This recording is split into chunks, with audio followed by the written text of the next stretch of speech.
Yang ngaji di sini itu banyak ya, mulai yang nekuni bisnis apa saja lah, termasuk yang di Grab ya, termasuk Pak Polisi kadang yang ngaji terus ya nggak apa-apa aja. Dan semua saya itu termasuk kiai yang nggak pati suka ada pertanyaan, bukan karena apa ya, makanya tak batasi dua. Karena pertanyaan itu biasanya itu dipikir dari rumah, terus tema yang pokok itu gak pati di rumah, no sementing kok iso takok. Iya, sehingga itu ya. Ini nama-nama yang jada tanya, caranya pejabat jodoh kan ribet nanti. Makanya ya, tapi ya senang saya ada pertanyaan ya senang. Cuma kenapa saya tidak membuka terbuka karena tema kita kan kiai ya, kiai itu kayak dokter, tahu misalnya saya tadi tema itu supaya orang itu tauhidnya kokoh karena zaman akhir itu yang paling mengkhawatirkan itu apa? Tauhid gitu. Tapi kalau tanya ini diberi hak, itu orang kan sudah punya pikiran sendiri mau ditanyakan, padahal itu subjektivitas dia. Sehingga tanya ya sudah sekadar, tapi ya nggak apa-apa, tetap saya senang, cuma nggak boleh banyak-banyak. Dua itu sudah kebanyakan. Yang kedua tak jawab dulu. Ketika kita punya orang tua yang punya hutang, jadi yang dibahas Nabi itu hutang dulu. Itu karena hak adami. Hak adami itu tuntutan. Jadi kalau dalam kitab fikih itu ada istilah hakku wa mabniun alal musamaha wa hakul adami mabniun alal musyahah. Jadi kalau hak Allah itu Allah lebih rileks. Karena Allah itu tidak butuh disembah, tidak butuh dipuja-puja, Allah sudah terlalu besar. Al-Qayyum sudah besar sendiri, sehingga Allah itu mudah, ngabaikan haknya itu mudah. Tapi kalau hak adami, bawaan manusia itu kalau hartanya dibawa orang itu ingat terus, sehingga harus diselesaikan. Maka Nabi kalau mau mensolatkan danya, tanya punya utang enggak. Tapi kalau orang itu misalnya enggak sholat atau apa, itu Nabi masih ringan. Yang ditanyakan imannya. Bukan berarti kita nyepelekan sholat, enggak. Tapi memang agama ini yang diprioritaskan itu hak adami. Sholat itu super penting, bukan penting lagi super penting. Makanya pertanyaan tadi tak teruskan dulu. Anak cucunya itu prioritas itu mikir utang dulu. Karena ini yang hak adami gitu. Ya. Nah setelah utang itu selesai, baru dipikirkan menurut sebagian ulama, anak ini boleh mengkodoi sholat yang ditinggalkan orang tuanya. Atau dikafaroi, misalnya per sholat nilainya sekian terus dibayarkan ke fakir miskin. Nah, tapi pertanyaan seperti ini sepertinya mengganggu itu begini, takutnya jadi masif. Jadi masif itu gini, berhubung ada solusinya. Ini yang tanya orang mana tadi itu? Solo, ini orang Solo ini harus dikasih tahu. Berhubung ada solusinya, jangan-jangan kita yang kaya. Misalnya Pak Yusuf atau Bu Sulis kaya, nak punya tabungan. Nak saya tidak usah sholat ya, nanti gampang. Karena per sholat kan nilainya hanya sekian gitu. Umur saya kan paling tinggal berapa, itu cukup lah apa? Iya cukup untuk mengganti, itu kan ribet. Makanya solusi itu ya kadang tidak baik. Karena nanti dipakai saya naik dewi. Makanya dulu tuh terkenal ada guyonan, seorang kiai ditanya, ini guyonan nyata. Pak Kiai, katanya Kiai itu orang suci, tapi kadang-kadang kok maksiat juga. Si Kiai ini jawabnya ngawur sekali. Justru yang boleh maksiat tuh Kiai, kamu nggak boleh. Terus, kenapa Pak Kiai? Dia tahu caranya tobat, kamu nggak tahu. Jadi yang melanggar hukum itu kan yang pakar hukum. Tahu itu. Tahu ilmunya. Cara melanggar tapi nggak bisa dipidanakan. Punya penghapusnya ya punya penghapusnya, itu kan ribet. Artinya gini ya, yang orang Solo tadi, kalau kadung terjadi orang tua kita ada sholat, kalau kadung terjadi orang tua kita ada sholat atau pernah meninggalkan sholat, kita sebagai kiai itu punya cara supaya yang untung tuh fakir miskin. Misalnya kita fatwa dikasih fidyah atau fida atau apa. Tapi ini bukan cara yang jadi solusi, karena takutnya nanti jadi gerakan masif tadi. Gerakan tidak usah sholat diganti, ya itu kan ceribet jadi. Tapi kalau sampai ingin berbuat baik sama orang tua yang nggak pernah sholat, saran saya satu, hak adamnya selesaikan dulu. Karena memang dalam syariat Islam nomor satu itu hak masyhur itu kan, ketika ada jenazah Nabi itu nggak tanya orang itu sholat nggak, dan tanya kan punya utang nggak gitu.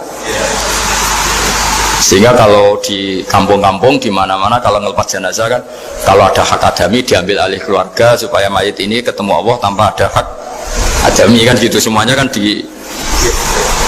ya kan yang diselesaikan kan adami dulu, utang piutang itu tadi. Ya gitu ya, jadi Nggak semua solusi itu baik karena takutnya tadi loh apa? Jadi gerakan tadi. Makanya kita jadi kiai sering bingung gitu loh, karena mau nggak fatwa itu ada yang tanya, mau fatwa takutnya tadi. Misalnya kita kan paling umurnya tinggal berapa, dihitung saja per sholat, terus bilang ke anaknya, nak saya tidak usah sholat, nanti ini aja bayarkan, kan jadi ribet. Nah, yang pertanyaan pertama tadi tentang apa? Nah, bedanya ini Gus, penceramah pertama. Ah, menceramah. Itu agak provokatif. Beda itu ada dua, beda karena bodoh, itu memang harus kita tinggalkan. Yang beda karena bodoh. Ada beda karena rumus ilmu, itu harus kita hormati. Saya punya sekian bukti beda ya, kalau karena bodoh tentu kita tinggalkan. Tapi kalau karena rumus ilmu yang beda, misalnya gini, saya kiai yang lama di kota, saya akan lama kerja di Jogja. Mungkin perasaannya orang kota itu kalau ketemu tetangga, misalnya saya kiai, udahlah kalau ketemu tetangga itu gak usah tanya. Ya kalau ketemu biasa aja, tidak usah tanya, tidak usah ramah, biasa aja. Itu mungkin bagus nasihat itu di kota, karena kalau di kota itu ketemu tonggo takok badi tempundi mau kemana itu ganggu privasi. Sehingga bagian dari kebaikan baik sama tetangga ya jangan tanya, karena itu ganggu apa? Privasi. Tapi kalau di kampung dianggap sombong kan nggak tanya. Nah hal-hal seperti ini itu perbedaan karena ilmu. Memang di kota kulturnya seperti itu, di kampung seperti ini. Nah itu bukan perbedaan karena kondisi muqtadul hal, memang kondisinya berbeda. Ya kondisinya apa? Berbeda. Misalnya saya sebagai kiai kan, bayangkan kiai itu suka lah ngaji ibadah. Terus kamu karena orang kota sukanya pizza, Gus kesini Gus saya naik makan pizza bareng, kan saya malah terganggu. Kamu niatnya hormat tapi ganggu karena. Nah, sehingga dulu sahabat, ini cerita sahabat, ada sahabat yang ditanya tabiin itu generasi setelah sahabat. Sifli wajah Rasulillah, tolong jelaskan ke kami wajah Rasulillah Shallallahu Alaihi Wasallam. Ini sahabat kan nangis. Oh maaf sekali, saya tuh gak pernah melihat wajahnya Nabi, meskipun saya berpuluh-puluh tahun jadi sahabat, juga gak pernah sowan Nabi. Saya sering jamaah sama beliau, ditanya kenapa? Saya itu sungkan, beliau terlalu wibawa. Jadi bentuk penghormatan sahabat ini ke Nabi justru gak berani melihat wajahnya. Dan bukti penghormatan pada Nabi, dia gak pernah sowan. Nabi itu punya anak, punya istri, punya cucu, kalau sowan tuh ganggu. Sehingga dia cara berpikir ya itu bentuk hormatnya. Ya itu ya sah saja dia cara berpikir ditakdir begitu. Tapi ada beberapa sahabat yang justru saking cintanya sering melihat wajah Nabi, sering sowan Nabi, itu hanya dia cara berpikir begitu. Ya kira-kira seperti itu. Jadi perbedaan itu ada dua, ada yang karena bodoh, itu tidak kita ikuti. Tapi ada perbedaan karena pengetahuan. Ya kalau karena pengetahuan harus kita ikuti, karena memang itu, ya itu kan urusan sudut pandang. Dulu ketika Mekah dikuasai Sayyidina Umar, setelah Fathu Mekah dan Umar sudah kuat betul, itu banyak sahabat yang dulunya orang Mekah, itu sama Umar disuratin, cobalah kembali ke Mekah. Di Mekah itu kamu sholat di Masjid Haram sebagaimana 1000 sholat. Sekarang Mekah aman milik kamu, silahkan kembali ke Mekah. Tapi jawabnya sahabat tuh nggak mau. Paling di Mekah hanya dapat pahala 1000 sholat.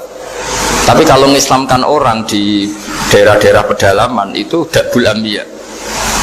Ciri khas Nabi itu yang membenarkan orang itu, bukan di satu tempat. Terus sampai nambahin surat ini, wa'alam anal ardo lam tuqaddis ahaddan, bumi itu tidak bisa loh mensucikan orang. Abu Lahab itu orang Mekah, Abu Jahal orang Mekah, tapi tetap begitu. Akhirnya jenis ini berpikir, ya sudah agak di Mekah nggak apa-apa. Andai kan Mekah itu bisa mensucikan orang, nggak ada Abu Jahal, nggak ada Abu Lahab. Akhirnya para sahabat nggak kembali ke Mekah, tapi berkelana ke Syria, ke Sam. Akhirnya ada Islam di mana-mana. Tapi ada juga yang Mekah itu kota suci, harus diisi orang-orang suci supaya yang brengsek-brengsek nggak di sana. Ya sudah, cara berpikir begitu. Nah ini cerita ya. Jadi sudah, kalau perbedaan karena ilmu, ya sudah memang karena ilmu. Nah itu nggak apa-apa. Nah kalau sama tanya, lalu bedanya apa Gus? Yang beda karena ilmu, karena ya lihat saja, kalau dia orang pinter berarti banyak, berarti bedanya karena ilmu. Tapi kalau nggak pinter kok berbeda ya berarti karena tidak tahu. Ya, kira-kira.